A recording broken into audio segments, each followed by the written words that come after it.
From Hollywood, the Screen Directors Playhouse.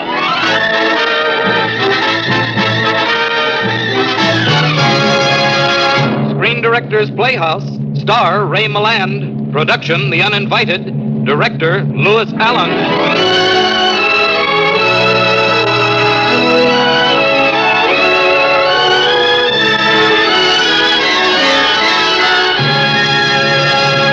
The Hollywood Screen Directors present a tale for troubled midnights.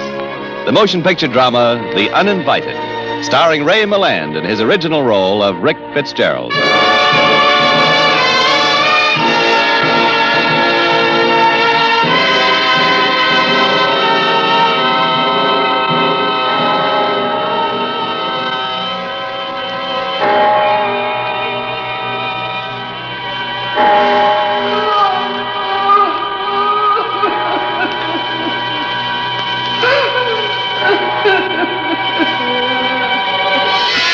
I woke up.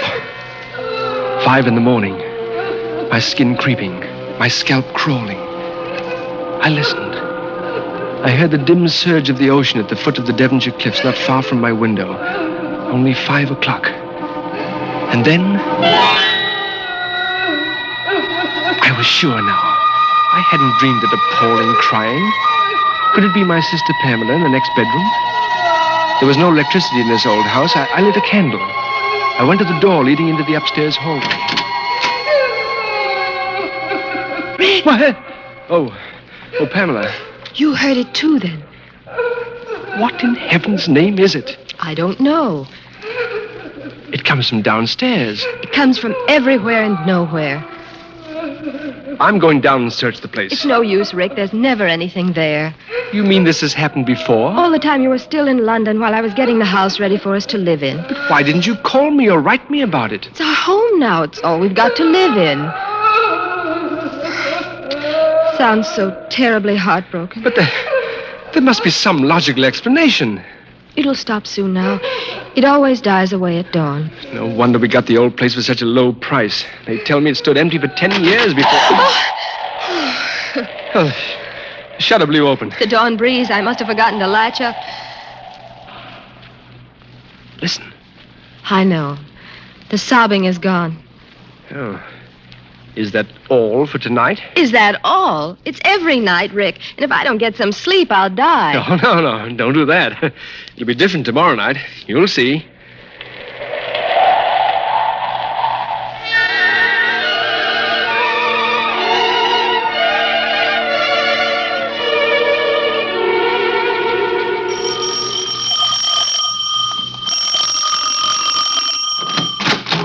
Oh, hello. Aren't you the gentleman who bought this house for my grandfather? Why, yes. Good evening. Good evening. I'm Stella Meredith. It was my mother's house. Well, come in, Stella Meredith. Thank you. I haven't been in this house since I was 3, and I've wanted to come so many times. Then why didn't you? Oh, my grandfather forbids it. He has some silly idea that I'm in danger. Nonsense. You shall see the house, Stella Meredith, and I shall be your guide.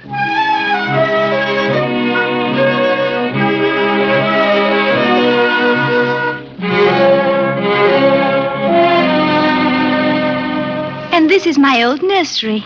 Like it? Oh, how pretty your sister has made it. And that's very pretty perfume you're wearing. It's mimosa. Do you like it? Oh, very much. My mother always used mimosa. She died when I was 3 years old. Oh. May I see the studio now where my father painted? Only it's the studio where I play the piano now. You may even persuade me to play something for you.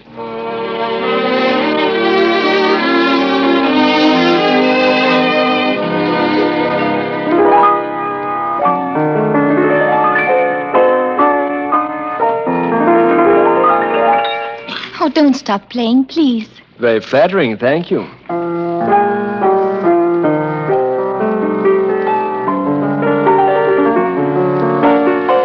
Father painted my mother's picture in this very room.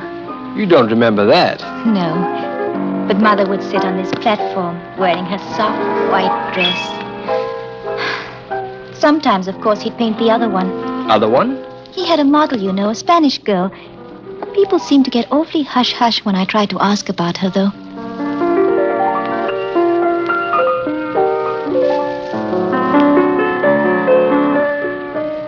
You played beautifully. It's a serenade to Stella by starlight. You mean this Stella? Me? And this candlelight. Oh, it's the most exciting thing that has ever happened to me. Is it? Yes. What's the matter? All at once, a cold wind. Yes. Suddenly it is cold in this room. And your music's gone so terribly sad. Why? I don't know. It just came out that way. And the candles grew dim. There's a draught. Oh, Mother was so young and beautiful, and she died so cruelly. Mother! Stella! Mother! Mother! Stella, come back! Stella!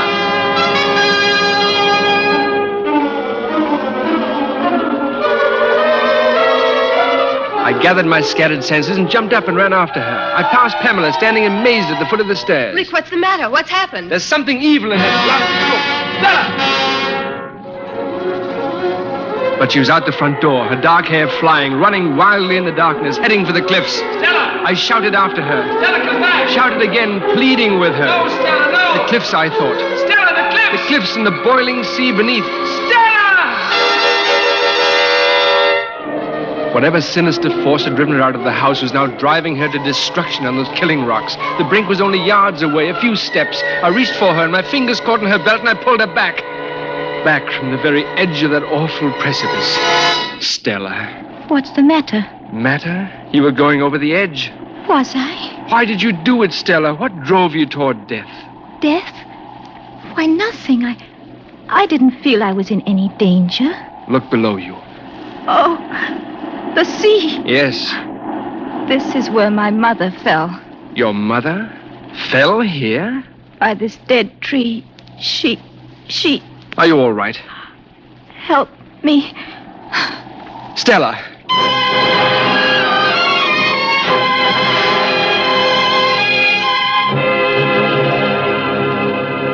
Will she be all right, Dr. Scott? She's resting nicely upstairs, Miss Pamela. Well, is Stella entirely safe up there alone? Why not? Well, in the light of what just happened. You're the one who sneers when I say this house is haunted. Well, everybody in the village knows the house is peculiar. Well, can you tell us anything about it, Doctor? Do you know about Carmel? Carmel? The Spanish model Stella's father painted. Oh, yes. Stella's father was in love with Carmel. It was an open scandal. But didn't Mrs. Meredith know about it? Well, I suppose she just accepted the situation. Where's this Carmel now? She died in this very house a week after Mary Meredith fell to her death from the cliff out there. Oh, she did fall then. Ironically, she fell trying to save her rival from committing suicide. Or so they say. Rick, Dr. Scott, don't you notice a scent in the room? No. Yes, I do. Yes. It's heliotrope. No, it's mimosa. Stella's mother was fond of it. Stella tells me that... Pam, it's come back. What, Rick? Upstairs. Stella's not alone anymore. I know it. Come on.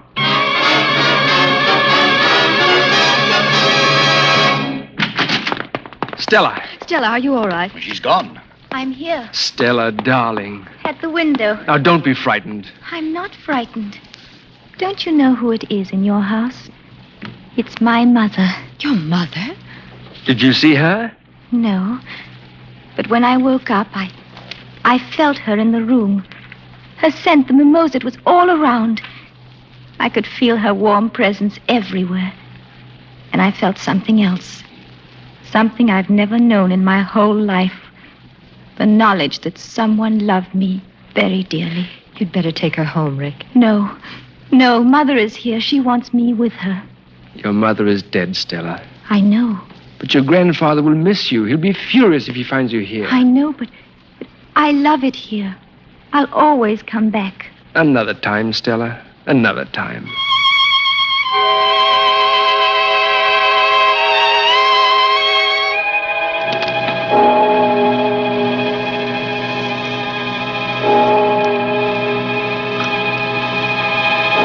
Three, 4, 5. There it was again. Her grandfather was right. There was danger in this house for Stella. In the studio, when we'd first felt its presence, I had not smelled mimosa. But in that moment before dawn, with that awful sorrow in the house, I suddenly knew. I knew that there was a cold, cruel spirit which hated Stella, and a warm, scented spirit that loved her. There was not one ghost.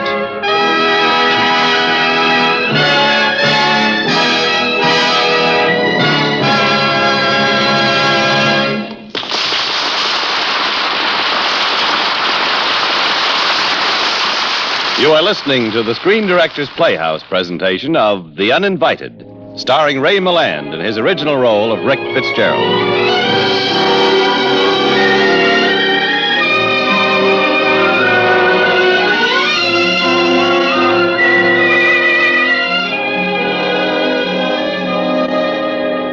Pamela, I know this. Stella Meredith is in danger in this house. She mustn't come here anymore. But she loves it, Rick. How can we possibly keep her away? By holding a seance. A seance? Only this seance will be rigged. We've got to fix it so that the ghost of Mary Meredith appears to say, in effect, Stella, I'm your mother. Forget Windward House and I shall find peace and happiness. P.S. There is a tall, excruciatingly handsome man named Rick Fitzgerald who wants to marry you. It's wrong, Rick. I won't agree to deceiving Stella. We've got to break Stella of this attachment to the dead. We'll rig the seance.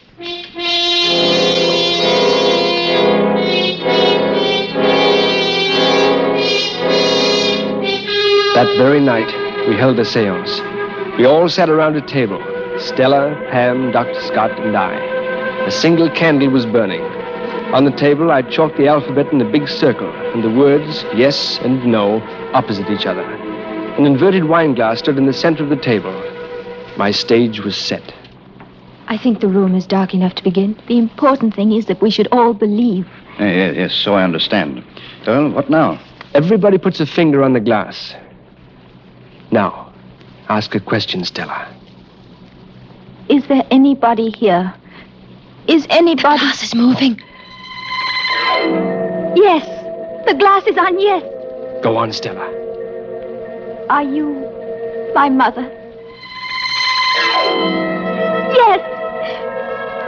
You don't want me to go away from Windward House, do you, Mother? They want me to stay away. Do you?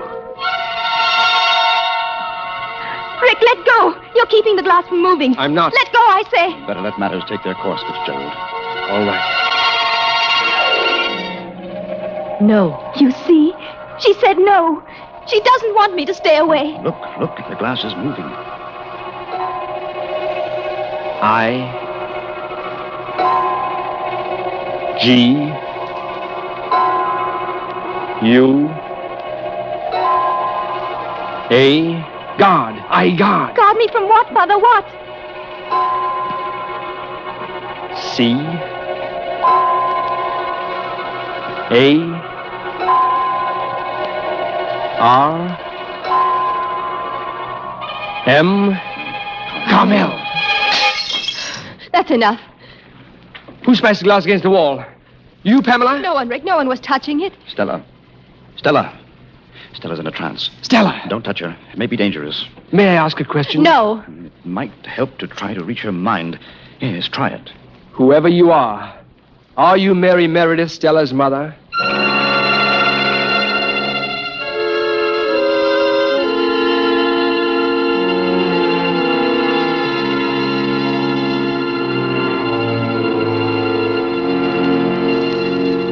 No es ella. No le cree nada. No le haga caso, ella está mintiendo. Oh, this is awful. I won't ask her anything else. Es ladrón. Ladrón de mi cariño. Is that Spanish, Scott? I don't know. Ladrón de mi cariño. Stella. She's fainted. I'm afraid this has all been a dreadful mistake. Oh, it was wrong. But she'll never be cured until this house is cured. Until then, Stella must never come here again. I won't answer it. I'll answer it. I'll go.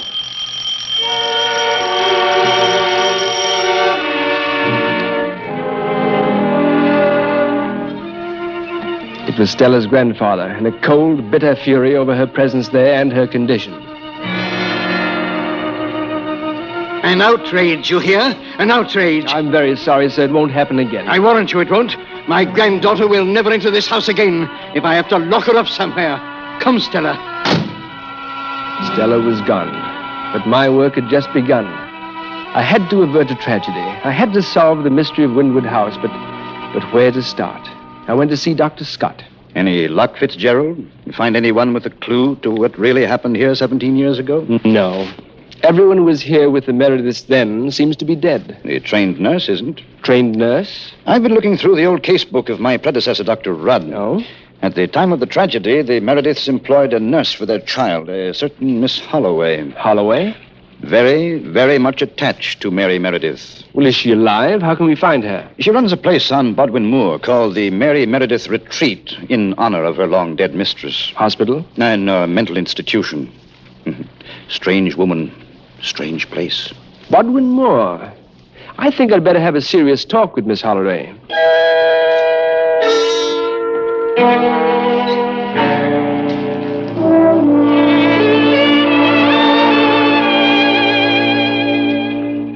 I shall be happy, Mr. Fitzgerald, to assist in any way I can concerning these manifestations at Windward House. Well, to begin with, Miss Holloway, I know about the Mary Meredith Carmel triangle 17 years ago. Yes, it was the delight of the local gossips.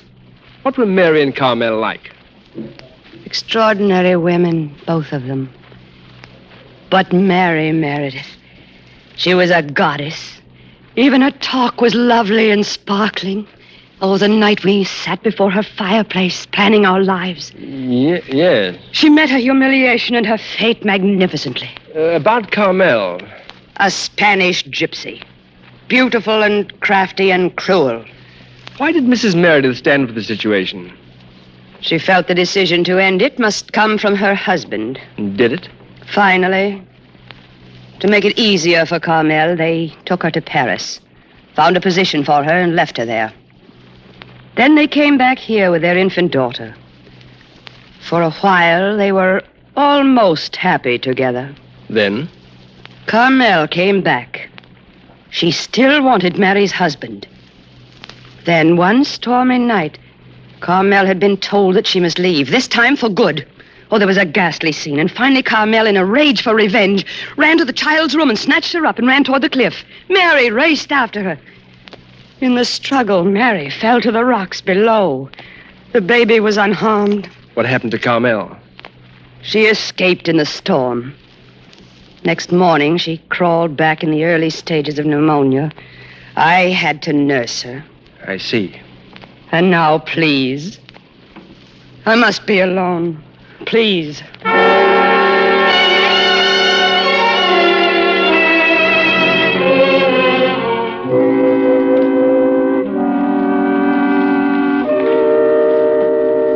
What you tell me about Miss Holloway is very interesting, Fitzgerald. A fanatical, a dedicated woman, Doctor. Dr. Rudd before me disliked her intensely. Professionally? Personally? How? Listen to this entry from Dr. Rudd's casebook for December 10th, 1932. Called to Windward House, Meredith's model, Carmel Quesada, double pneumonia. That tallies with what Miss Holloway told me. December 12th, Carmel Quesada much worse. No attempt to warm her room. Found traces of snow in her bedroom. Snow? Spoke severely to Nurse Holloway. Absolutely criminal negligence. Well, isn't that a pretty serious charge, Doctor? When a man of Dr. Rudd's generation used it, it was very apt to mean murder. Miss Holloway murdered Carmel? She was very fond of Mary Meredith. Perhaps that's why Stella's grandfather sent her to Miss Holloway's for safekeeping this afternoon. You mean Stella's there now? In that genteel madhouse? Well, I venture she's safe with her mother's dearest friend. Who was also guilty of criminal negligence? Oh, no. Dr. Scott, I must hurry. Be good enough to call my sister Pamela at Windward House. Say I'll pick her up in 15 minutes and call Miss Holloway, will you? Tell her to expect us. I'm on my way.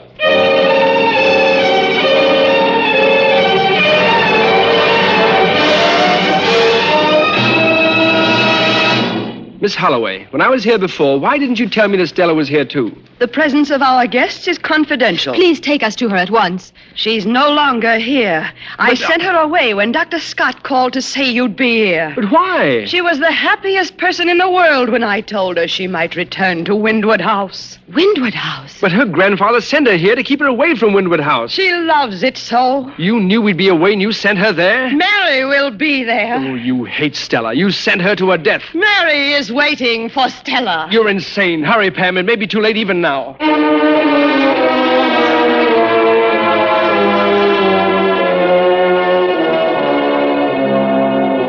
drove headlong through the rain, racing the train to Windward House. We arrived in the early hours of the morning. The house was dark. We were on time. Stella hadn't arrived yet. And then, from the inside of the house... It's Stella. The front door flew open and Stella ran out, screaming fearfully, running for the cliffs. Stella! Come back!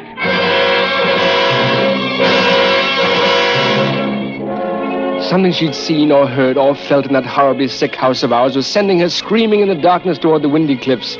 I ran after her, but she was very young and lithe and driven by fear and drawn by demons, and I overtook her slowly, oh, so very slowly, as in a terrible nightmare. And at the very brink of the cliffs, I dove for her and flung her to the ground, the very brink of death, the very edge of darkness.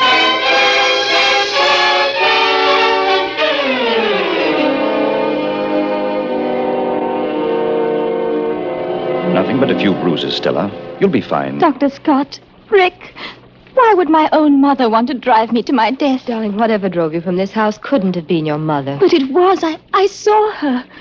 It was a kind of a mist that glowed softly in the dark, coming toward me, just as my father painted her. Then why did you run away? I don't know. Something terrified me, drew me to the cliff. Could the company endure one more excerpt from the casebook of Dr. Rudd? It's rather worthwhile. You've the air of a man with knowledge, Scott. This entry is dated a little more than 3 years before the final tragedy on the cliff. Meredith consultation, my office. Mrs. Meredith afraid she is going to have a child. Assured her she was not. A strange, cold, loveless woman refusing motherhood. But Meredith, poor man, wanting a child so desperately. But there's Stella. Now, listen. An extraordinary household. Carmel, the Spanish girl, worships Meredith. A lovely, pitiful creature, all love and womanhood. Pitiful? What does it all mean? I don't understand. Stella, where were you born? In Paris? Where they took Carmel. They came back with their baby, or at any rate, someone's baby. Rick. The Meredith stayed in Paris for a baby to be born, yes. But I think to Carmel, not Mary. They took the baby as their own to avoid a scandal. That's why Carmel came back, to be near her baby, near Stella. Then it was Mary Meredith who hated Stella, her rival's child. Mary Meredith, who tried to throw the baby from the cliff and fell to her death. And that's what Carmel waited here to tell me all these years. That she was my mother, not Mary Meredith. I'm Carmel's daughter. Rick, the mimosa. She's here. Oh, Mother, Mother, never weep again, because now I know. Never cry again in this house where Father loved you. Carmel, Mother.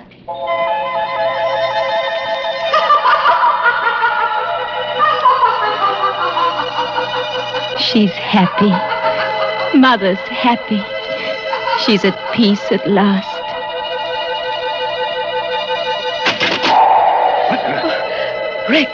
Rick, look. That's the mist I saw. Mary Meredith. Dr. Scott, Pamela, get Stella out of here. I was alone. Alone with the thing that drifted and floated in menacing, gesturing filaments in the open French doors. A luminous mist becoming a face that undulated horribly. A face filled with hatred and malevolence. And I lifted the candelabrum with its flickering, guttering candles. Come on, you icy fraud. If it's Stella you want, you're too late, Mary Meredith. You've tried enough to destroy Carmel's child.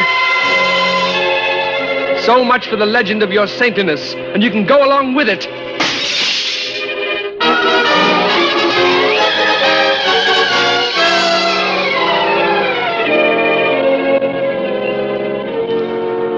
Rick, Here, darling. are you all right? All right. I am magnificent. It's so dark, darling. Never brighter. Mary Meredith. Gone forever. And I always thought she was my mother. What? Good saints preserve me from ghosties and ghoulies and long-legged beasties and a future mother-in-law like that.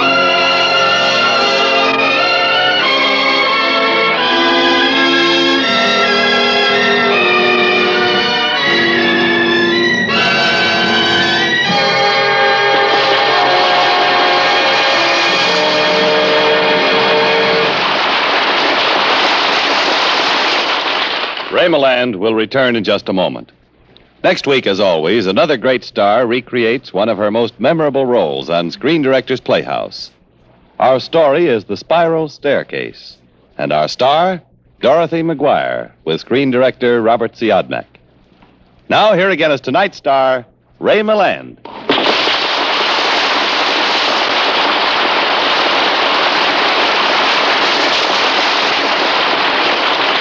Thank you. The film version of The Uninvited was distinguished by ghosts, gasps, moans, groans, and a very brilliant gent named Louis Allen. Lou directed the picture, furnishing the assorted horrors out of his bag of tricks. Since then, we've done 3 other films together, and his amazing know-how still has me fascinated. Now, ladies and gentlemen, I'd like you to meet him, my director, Louis Allen.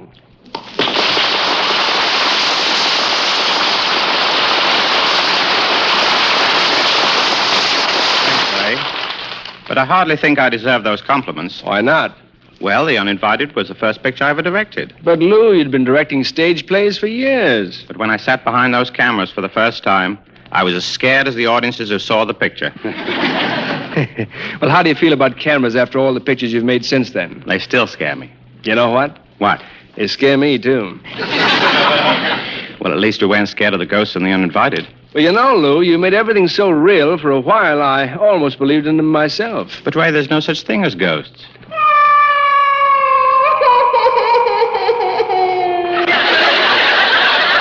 Lou? Yes, Ray? What did you just say about ghosts? I'd rather not talk about it. Good night, Ray. Good night, Lou. Good night, everyone.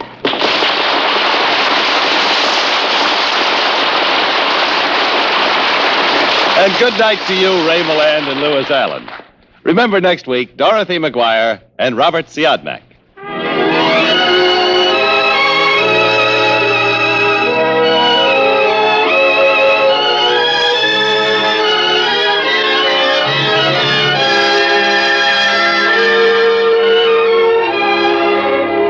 The Uninvited was presented through the courtesy of Paramount Pictures, whose current release is the William Wyler production, The Heiress, starring Olivia de Havilland, Montgomery Clift, and Ralph Richardson. Ray Milland will soon be seen in the Paramount picture, Copper Canyon. Louis Allen's current production for Paramount is Chicago Deadline. Included in tonight's cast were Alma Laughton as Stella, Norman Field, Mary Shipp, John Daner, Georgia Backus, June Foray, and Dan Riss. The Uninvited was adapted for radio by Milton Geiger, and original music was composed and conducted by Henry Russell. Screen Directors Playhouse is produced by Howard Wiley, with dramatic direction by Bill Karn. Portions of the program were transcribed. This is Jimmy Wallington speaking, inviting you to listen again at the same time next week, when we present Screen Directors Playhouse, star Dorothy McGuire, production Spiral Staircase, director Robert Siodmak. Sunday on Hollywood Calling, you may be called by motion picture stars Maureen O'Hara and Dan Daly to win a wonderful prize and crack the Film of Fortune jackpot. Make a note to stick close to your radio and your telephone Sunday for Hollywood Calling. It might be your lucky day. Listen to Hollywood Calling Sunday on NBC. Stay tuned for Bill Stern and the Sports Newsreel on NBC.